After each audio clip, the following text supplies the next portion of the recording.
Assalamualaikum warahmatullahi wabarakatuh. Berjumpa lagi saudara-saudaraku, masih bersama Kaligrafi Mbah Kabul tentunya. Oke, semoga saudara-saudaraku di sana sehat-sehat selalu, dimurahkan rezekinya oleh Allah Subhanahu wa taala, dan semoga lancar segala aktivitas kegiatan-kegiatannya saudara-saudaraku. Dan semoga kita semua tetap dalam lindungan Allah Subhanahu wa taala, selamat dunia wal akhirat, amin ya robbal alamin. Oke, lanjut saudara-saudaraku. Untuk video kali ini Kaligrafi Mbah Kabul akan membahas kuas lagi, akan membahas alat untuk mengecat. Kalau di video saya yang sudah saya luncurkan itu kemarin saudara-saudaraku, itu saya membahas untuk alat mengecat. Dari 3 macam alat mengecat itu perbedaannya, maksud saya itu cara menggunakannya. Itu kalau perbedaan cara menggunakannya untuk roll dan kuas seperti apa, dan untuk spray seperti apa. Jadi untuk video kali ini saya akan membahas kelebihan-kelebihannya. Oh saudara-saudaraku, tapi untuk video kali ini saya akan membahas kelebihan dan kekurangannya untuk yang kuas. Nah itu saudara-saudaraku, nyamuknya kayak pak ini pak. Oke, lanjut.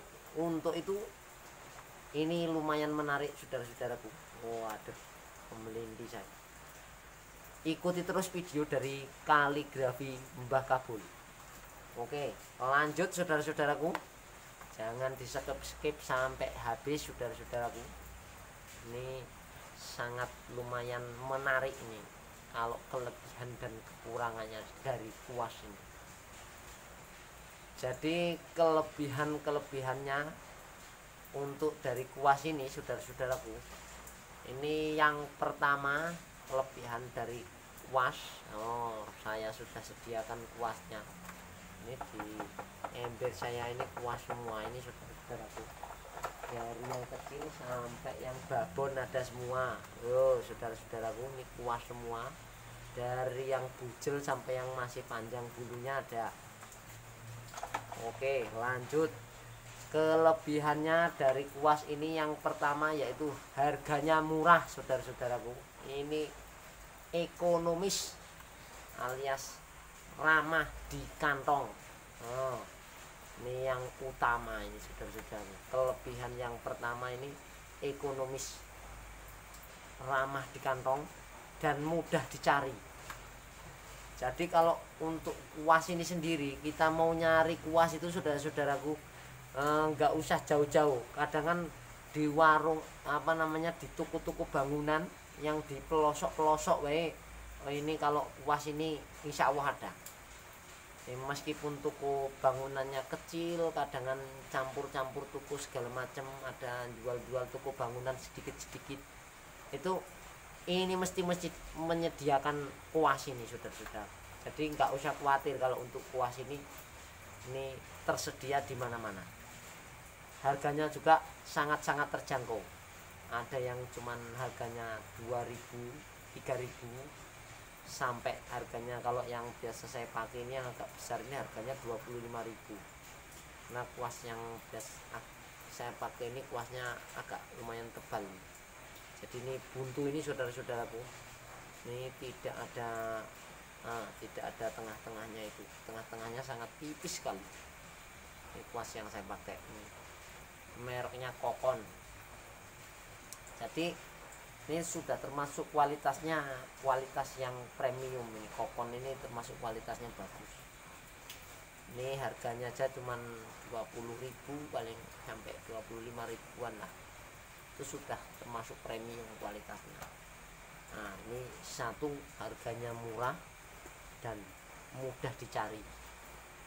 Untuk yang kedua ini saudara-saudaraku, kelebihannya kita menggunakan kuas ini sangat irit di catnya.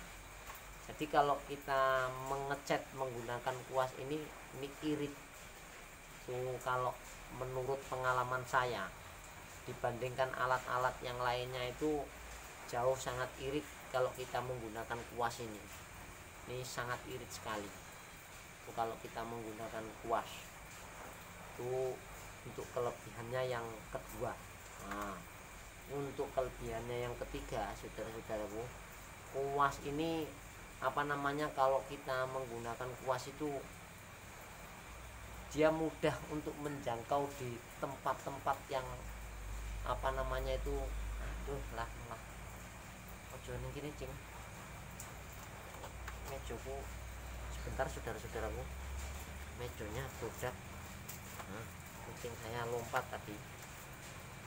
Oke, untuk kelebihan yang ketiga, ini kuas ini mudah menjangkau di tempat-tempat yang sempit-sempit, di lubang-lubang yang kecil-kecil, terus seperti di sudut-sudut dia masih bisa menjangkau, istilahnya seperti itu saudara-saudara. Kalau bahasa saya itu, jadi meskipun di lubang-lubang itu masih bisa menjojoknya pakai kuas itu, ngecatnya pakai kuas di sudut-sudut, terus kadang di lubang-lubang itu yang agak ndekok-ndekok seperti ini kan, itu kan kalau pakai roll itu nggak bisa. Kalau pakai kuas kan masih bisa dijojok-jojoki, itu hasilnya juga masih tetap bisa rata. Itu kalau pengalaman saya kalau menggunakan kuas, karena kuas ini kan ada yang kecil, ada yang kecil sekali, ada yang lumayan sedang sampai yang besar. Jadi kuas ini kan macam-macam. Jadi kalau untuk yang lubang-lubang kecil-kecil, kalau di kembang-kembangan itu, kembangan yang mekrok itu saudara-saudara itu kan pakai kuas itu kan bisa itu. Jadi bisa menjangkau di tempat-tempat yang spotnya itu sempit-sempit itu. Ini kelebihannya kuas ini saudara-saudara. Ini kelebihan yang ketiga. Untuk kelebihannya yang keempat, itu kuas ini sangat agak lumayan minim cipratannya. Jadi kalau kuas itu tidak terlalu banyak jelebret, tapi ya harus benar juga ini proses pengecatannya, jadi tidak terlalu encer maksud saya. Ini agak minim, jadi kalau kita nguas itu kan seret itu saudara-saudaraku, ini tidak terlalu banyak nyembur itu maksud saya itu. Jadi agak ramah lingkungan lah, itu maksud saya itu kalau untuk menggunakan dengan kuas ini. Jadi tidak nyeprot ke sini, jebret sana, jebret sini, itu maksudnya itu. Kalau menggunakan kuas kan cuman areal-areal yang kita ini aja. Itu kalau kelebihannya menggunakan kuas ini. Nah, di samping ada kelebihannya, ini saudara-saudaraku, kurang lebih ya itu tadi, kurang lebih kelebihannya itu. Kalau ada kelebihan lagi bisa diisi di kolom komentar, saudaraku. Dan setiap ada kelebihannya itu kan ada kekurangannya itu saudara-saudaraku. Nah, ini kekurangannya ini. Kekurangannya dari kuas ini saudara-saudaraku, ini kalau kita menggunakan kuas ini, kekurangannya itu yang paling yang sangat kita rasakan itu biasanya kalau kita ngecat menggunakan kuas ini, kekurangannya itu kempu itu saudara-saudaraku. Itu kalau bahasanya itu kempu di bahasa saya. Istilahnya proses pengerjaannya lama, jadi makan tenaga. Di sini sudah kempu, hasilnya belum banyak saudara-saudara. Kalau pakai roll pakai semprot itu kan bas cepet banyak hasilnya. Kalau roll kan lebar segini, serat itu. Jadi ini serat, tangannya sudah pegel sini, hasilnya belum banyak itu. Nah itu apalagi yang belum biasa pakai kuas ini kan, jadi tambah soro itu saudara-saudara. Nah itu termasuk salah satu kekurangannya menggunakan kuas ini, sangat lama prosesnya saudara-saudaraku. Selesainya lambat, prosesnya lambat, itulah yang pakai kuas ini. Ini kekurangannya itu termasuk salah satu kekurangannya dari kita menggunakan kuas ini. Dan kekurangannya lagi kalau kita menggunakan kuas ini saudara-saudaraku, ini biasanya kuas ini kalau kita untuk yang belum, untuk yang teknik pengecatannya itu belum seberapa ini. Kalau kita tekniknya itu tidak pas, ataupun yang tekniknya belum ini, masih kurang tekniknya itu, teknik penguasannya itu belum istilahnya itu belum seberapa inilah, maksud saya itu belum biasa menggunakan kuas istilahnya itu kan, ngecat jarang-jarang itu. Nah, itu kalau tekniknya kurang, maksud saya itu kalau menggunakan kuas ini biasanya garisnya itu terlihat, jadi mudah terlihat garisnya. Jadi kalau kita deketin, kalau kita lihat dari jarak dekat, itu garis-garis dari kuas ini kelihatan, saudara-saudara. Nah, itu kadang kan kita kalau pas mengecatnya itu tidak diimbangi, istilahnya kalau bahasa saya itu dianggang-anggang. Jadi kalau kita pas ada waktunya kita agak ditekan, tapi ada juga waktunya kita agak dianggang-anggang. Terus kadang kita bales lagi seperti ini. Kalau kita ngecatnya seperti ini terus rata, habis itu kita anggang-anggang, itu maksudnya itu. Istilahnya tidak terlalu ditekan, terus tidak terlalu gimana itu bahasanya itu, saudara, agak dianggang-anggang itu. Jadi garisnya tidak terlalu tebal, istilahnya garisnya tidak terlalu dalam, maksudnya itu. Nah, itu kira-kira seperti itu. Jadi kalau kita tekniknya masih agak kurang, itu biasanya itu garisnya itu sangat terlihat, istilahnya dalam-dalam garisan kuas itu. Apalagi kuasnya kita pakai kuasnya yang kuasnya agak kasar, kan ada kuas itu yang bulunya halus, ada yang bulunya kasar. Biasanya kalau yang bulunya bulu-bulu sintetis, seperti bulu sintetis ini, termasuk bulu sintetis yang ini, itu kalau bulu sintetis biasanya bulunya cenderung lebih halus. Tapi kalau pakai yang bulu asli, itu yang pakai bulu beneran, itu biasanya cenderung agak besar-besar, lebih besar-besar dan lebih kasar. Nah, itu biasanya yang riskan untuk kelihatan garisnya itu.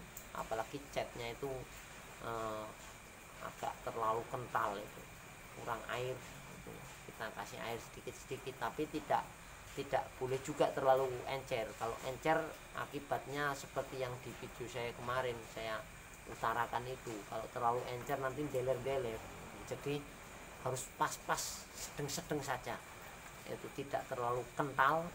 Kalau catnya aslinya kental, kita enceri lagi, tapi tidak terlalu banyak kita ngencerinya kalau menggunakan kuas itu.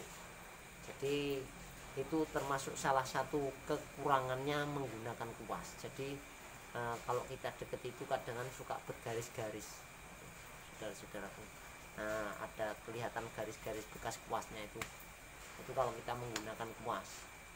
Apalagi kalau kita tekniknya yang belum biasa menggunakan kuas, itu biasanya itu termasuk salah satu kelemahannya menggunakan kuas itu, saudara-saudaraku. Jadi ada kelebihannya, ada kekurangannya juga. Kalau untuk bisa diisi di kolom komentar kalau ada kekurangannya lagi, saudara-saudara. Jadi setiap yang ada kelebihannya itu pasti ada kekurangan. Tapi di samping kelebihan dan kekurangannya itu ya tergantung dari kita sendiri, istilahnya saudara-saudaraku mau pilih yang mana. Nah, kira-kira seperti itu. Saya biasanya kalau yang biasa pakai kuas, saya biasa pakai kuas. Yang biasa pakai semprotan, saya pakai semprotan, kan seperti itu. Ada yang biasa pakai roll. Jadi tergantung situasi dan kondisinya, dan tergantung dari saudara-saudaraku sendiri. Itu sedikit sharing dari kaligrafi Mbah Kabul untuk kelebihan dan kekurangannya. Tapi kalau saya sendiri, kalau untuk saya pribadi, saudara-saudaraku, kalau saya dalam pengerjaan kaligrafi itu saya banyak menggunakan kuas, dan hampir seluruhnya malahan itu saya menggunakan kuas. Saya jarang sekali menggunakan semprotan kalau enggak pas-pas waktu tertentu itu. Jadi kalau untuk yang kaligrafi di masjid itu saya biasanya, kalau yang lukis itu saya full menggunakan kuas. meskipun saya yang nulis Arabnya itu juga menggunakan kuas, langsung ditulis tangan. Itu karena kebiasaan, maksud saya itu karena saya kulinonya itu, kalau menurut bahasa Jawanya kulino itu kebiasaan saya itu menggunakan kuas, jadi saya nyaman menggunakan kuas meskipun nulisnya. Jadi saya meskipun menulis itu, nulisnya itu saya jarang pakai tutul, istilahnya pakai tutul atau pakai mal, yang di mal di roll itu, kecuali ada untuk mal-malan yang harus rata, harus sama, itu biasanya saya mal. Tapi kalau untuk nulisnya saya masih menggunakan kuas manual. Nah, yang untuk ornamennya juga meskipun habis di habis di menggunakan mal juga, tetap dikuas juga pakai kuas manual itu, karena itu kebiasaan, maksud saya itu saudara-saudaraku. Jadi karena sudah kebiasaannya menggunakan kuas, jadi kita nyaman menggunakan kuas itu sendiri. Memang untuk prosesnya agak lambat, istilahnya tidak bisa diburu-buru, istilahnya nggak bisa ngoyok, bisa kita kejar itu, tapi ya sekuat-kuatnya lah itu tenaga itu kan saudara-saudaraku. Kalau menggunakan kuas apalagi terus itu kan nggak bisa maksimal seperti yang alat-alatnya yang sudah modern itu kurang lebih sedikit sharing-sharing dari kaligrafi Mbah Kabul untuk kelebihan dan kekurangan dari kuas ini sendiri. Jadi tinggal saudara-saudaraku pengen kira-kira mau pakai yang mana. Dan untuk video selanjutnya kaligrafi Mbah Kabul akan membahas kelebihan-kelebihan dan kekurangan-kekurangan dari alat-alat yang lain. Oke, sekian dulu dari kaligrafi Mbah Kabul. Semoga video ini bermanfaat. Kalau ada salah-salah kata ataupun ada kata-kata yang kurang pas, saudara-saudaraku, saya mohon maaf. Untuk saran-saran dan masukan-masukannya bisa diisi di kolom komentar. Sekian dulu dari kaligrafi Mbah Kabul. Sambung silaturahmi, panjang umur, banyak rezeki, amin ya rabbal alamin. Wassalamualaikum warahmatullahi wabarakatuh.